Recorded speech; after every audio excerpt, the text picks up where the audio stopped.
How to apply for the Bank of America credit card. Hey guys, welcome back to the channel. In order to apply for Bank of America's credit card, first of all head over to any of your preferred browser and type in www.bankofamerica.com.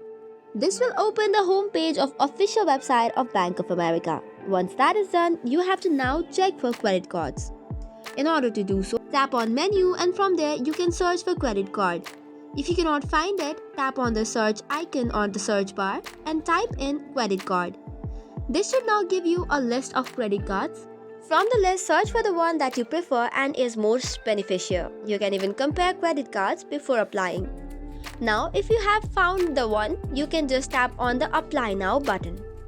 This will take you to another page. If you already have Bank of America's online account, you can save time by logging in directly. However, if you do not have the account or would not like to log in, you can go on by filling the details. It includes first name, last name, your address, your zip code, mobile number, financial and economical details such as gross annual income and other expenditure. After that, make sure to read the terms and conditions. Once you have done all of this, click on Submit by acknowledging that reviewed the credit card terms and conditions and agreed to submit your application for this credit card subject to those. So tap on Continue and you should be good to go. So that is all for today's video. For more such contents, do not forget to hit the like and subscribe button. Thank you and keep watching.